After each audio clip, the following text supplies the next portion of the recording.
What's up, y'all? Welcome to another episode and welcome to 2023. I know you already set your New Year's resolutions. Here's what we're going to do, okay? We're going to throw that shit away. We're not doing the New Year's resolution, but I want you to keep your goal because here's what we're going to do is we're going to look at how to actually hit whatever goal that you have in mind for 2023. This is how to guarantee that you hit any goal in 2023. So you set a goal, for example, to lose 30 pounds. This is called an outcome. You want to hit 30 pounds of weight loss, and then you should be working backwards to be able to figure out how to get there.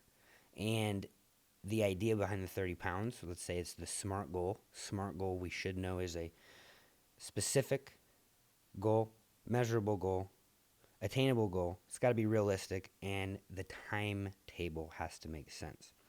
So if you think about all of these different factors that go into a goal, we know that there's a process. So there's outcome goals and then there's process goals. And I think that New Year's resolution goals would be great if they were set differently, not as outcome goals, but as process goals. So if you want to lose 30 pounds, that's an outcome. You work your way backwards and you say, okay, I've been doing whatever that led me to wanting to lose 30 pounds, and I'm going to start January 1. And so you have this plan of attack. You've been living your life like normal, just hanging out, doing whatever. Now, you're going to get up at 5 in the morning, maybe an hour earlier, and you're going to do 30 minutes of cardio, and then you're going to work out 3 days a week on top of that. And then you're going to eat perfect, whatever the fuck that means, right? So you're going to have like chicken breast, broccoli, and rice, 6 meals a day, even though you usually have like pizza at night, and sometimes you get other fast food like Chick-fil-A, because who doesn't like Chick-fil-A? And what do you think is going to happen? Which happens to statistically like well over 80% of people within the first 3 weeks, is you're going to wake up day 2 kind of excited. Well, probably really excited because usually day 1 at least, you really crush it, right? You really go and do everything you need to do. But day 2, I'm a little bit more tired, but I'm still going to get through it because I'm excited I got through day 1. And a couple more days go by and, well, now I'm sore. I've been working out a lot. Maybe I should take it a little easy. Maybe I'm going to give myself a little break. And then within about 3 weeks, most people with New Year's resolution goals, especially with weight loss, have fallen off within about 3 weeks. And it's because of the outcome goal orientation. You weren't trying to change who you were just trying to change where you were at. But the issue is once you change where you're at to get to that outcome goal, let's say losing 30 pounds, what the fuck do you do when you get there, though? And that's the issue, is losing the 30 pounds isn't changing who you are or your identity. And that's what really needs to happen, because anyone that I've helped with weight loss has had an outcome goal to lose. I want to lose this much weight. So I had somebody approach me talking about doing a ketogenic diet and getting some help with that. And I said, great. So you want to lose some weight and you want to lose some weight on keto. Why? Why keto and why do you want to lose weight? Well, I did keto a year ago. I said, that's awesome. How did it go? Well, I lost 100 pounds. I said, that's incredible. So why do you need me? Well, I gained 150 pounds over the last year after I lost 100 pounds. I said, okay. So you want to do a ketogenic diet again and lose the 150, which is what you gained after doing keto and losing 100. He said, yeah. And I said, so what happens after you lose the 150? And there was a long pause before he goes, oh, maybe I'll just gain 200 then. And I said, yeah, because the issue is you're going to stop doing keto at some point. So what I want to do is I want to figure out where you're at and what you're eating first. And we found out, and I don't know where this guy is at to this day, but we found out this guy was eating over 1,000 calories per day in ranch, just in ranch with his dinner. And he didn't know why he was gaining so much weight. And I just had him track his intake for a few days. And so that was an outcome goal, was losing 100 pounds on ketogenic dieting. That was what he did, and he achieved the outcome. In fact, I have another story of a guy who, he wasn't actually a client, but I was a personal trainer at my first gym, and I was trying to get him to become a client, and he said, oh, I know what I'm doing. I've actually lost 100 pounds. And I go, wow, that's incredible. How did you do it? And he said, well, this is getting a little easier. This is my third time doing it. And I said, your third time doing what? And he said, my third time losing 100 pounds. I said, well, what are you talking about? And he said, well, I lost 100 a few years ago, and that was my goal. And I'm a really goal oriented guy. So I stopped coming to the gym. And I said, well, what happened? And he said, well, I gained like 150 pounds. And I was like, okay. He said, well, so then I just followed the same routine before and lost that 100 pounds again. And I said, well, what happened there? And he said, well, I tried to keep coming to the gym, but then I stopped coming to the gym. And I said, okay, so then what? And he said, then I gained 100 pounds again. And now he was back in the gym doing the same shit to lose the 100 pounds again. And I said, well, what do you think is going to happen when you hit this goal this time? And he's like, well, wow, I guess I should probably have another goal. And I said, yeah, you should probably have something else you're working for, right? Otherwise, you're just trying to hit that outcome. And if you're just trying to hit that outcome, you're not changing. Most people that lose the 30, the 50, the 100 pounds, if you don't have a post goal hitting plan, if you don't have a plan after you hit that goal, then you're just going to probably resort back to who you were before. You're probably going to resort back to eating the way you did, the times you did, the amount you did before if there's no strategy. I did a bodybuilding competition myself. And I did all my own workouts, all my own cardio, but I hired a diet coach. And the diet coach had a pretty good diet, lost a lot of weight, and had a pretty good competition. And he sent me my reverse diet. Now, reverse dieting is something that you do as a competitor outside of your competition. So once you're done with your competition, the outcome, which is stepping on stage, you're supposed to follow a diet that allows you to start eating more food because you starve yourself essentially to be able to get down to that leanness to be able to step on stage. And just like most people, I stepped on stage. So my coach sends me this reverse diet and I go, for like 4 months, all I've been thinking about is Buffalo Wild Wings, pizza, donuts, and now you just want me to eat more chicken breast, more broccoli, more tilapia, more rice. Fuck that. So guess what happened? I didn't follow the reverse diet. I stepped on stage and did okay, lost tons of weight, felt good about myself, and about 4 weeks later, I was 40 pounds heavier. 40 pounds heavier. And I'll never forget to the day I die, the day I got into my buddy's car and I said, bro, I'm in such a bad place right now that I can literally feel my cheeks gaining fat. My cheeks were actually trembling. Like I could literally feel my body getting fatter by the day. But I had put myself in such a deprived state that every bit of the chemical messages my body was sending, every hormone in my body was telling me to eat. So much so that there was a point where I was eating donuts and I literally threw up in my mouth while eating and still continued to eat after I swallowed it because I couldn't stop eating, because I put myself in such a state of deprivation because of an outcome goal and only following it to that outcome. So we don't want to start outcome goals anymore. We don't want to go with outcome goals. You want to lose the 30 pounds, then let's figure out how indirectly could you lose the 30 pounds.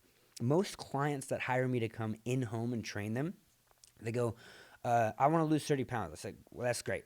Like, that's going to happen. I'm not worried about that. You're going to start moving. You're going to start monitoring your diet. You're naturally, as you focus on doing these processes, going to lose the weight. The weight will be a byproduct of you just trying to get better. But the process goal of, I want to lose 30 pounds. Okay, how do we do that? Your goal maybe is, in 2023, at least for all of January, my goal is to make it to the gym 3 times per week, all 4 weeks. That's a process goal. Now, your goal isn't, I'm going to the gym because I got to lose 30 pounds. Now your goal is, I just got to go to the gym. That's all I got to do. I got to go work out. And then you don't put this pressure on yourself. You don't hit burnout as much because it's easier to go to the gym 3 times a week to accomplish that than it is to go, man, I missed a day and now I'm not going to hit my weight loss goal of 30 pounds by March 1st. And I think that's why most people give up and fail is that outcome goal, and is that outcome like hindrance is you think mentally, well, I'm not gonna be able to achieve this now. So if you start with a process goal, like, I eat randomly and I eat late at night and I snack a lot. So all of 2023, the last thing I do is have a protein shake. In fact, I started this year with a process goal of wanting to gain more muscle. That's the outcome goal. Excuse me. I wanted to gain more muscle. So I focused that into a process goal. And I said, for 2022, I'm going to consume a protein shake. The goal will be every single day. Now, I know that's not going to happen, but every night my goal was to consume a protein shake because I knew A, extra protein is beneficial for muscle building, B, extra protein is more satiating, so maybe I won't want to snack more at night, and C, if you get protein powder like I do, it's really tasty, and then I don't want to snack. And so I thought, man, if I can even hit, so there's 365 days in a year, if I could hit 50% of the year having that extra protein shake, and I did the math, I would equate to like it was like 30,000, maybe 50,000 extra grams of protein just if I did it half the year than if I didn't have this goal at all. So in 2022, I for sure had at least like 180 to 250 days probably of a protein shake every day, which means I probably gained just indirectly 2 to 3 pounds of muscle without having to think about it.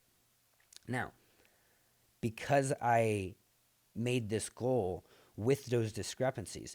365 days of having a protein shake. Well, what if I'm on the road? Like, let's say I start this January 1 and I go, I'm gonna have a protein shake every fucking night, no matter what. And my fiance wants to take this sporadic trip out of state.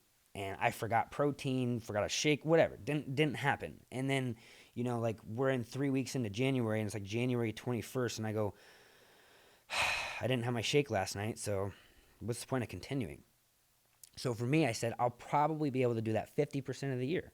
50% of the year seems pretty realistic. And if I can do that 50% of the year, I'm going to hit this outcome of gaining more muscle. And so that was literally one of my only New Year's resolutions, was to just have the protein shake at night. I didn't want to get down to 10% body fat, but also gain 5 pounds of muscle and then construct it in this crazy way where I had to just follow it to a T every single day. And that's where everyone seems to fall off. And the reality is if you have a goal, like let's say you want to lose 100 pounds in 1 year, well, the year's going to go by whether you lose the 100 fucking pounds or not, right? So wouldn't you rather get better in that year even if you didn't hit the 100 pounds? Wouldn't it be better if you changed how much you were working out, how you were eating, how much you were sitting around, you improved your health, and at the end of the year, fuck, I only lost 30 pounds out of the 100. Well, maybe you'll lose the 70 next year. But you know what didn't happen to the other person that wanted to lose 100 in a year? They just gave up. They burned out because they went all out. They were like, hey, January 1, I'm going to lose 100 pounds, but I'm going to lose it by June 1st. And so I'm going to start working out 5 days a week, even though I don't work out. I'm going to start doing cardio, even though I don't do anything but sit on the couch. I'm not going to watch any TV at night anymore, and I'm only going to meal prep at night for the next day, even though you sit on the couch and like order DoorDash. Like, you can't have a complete overhaul and expect that to stick.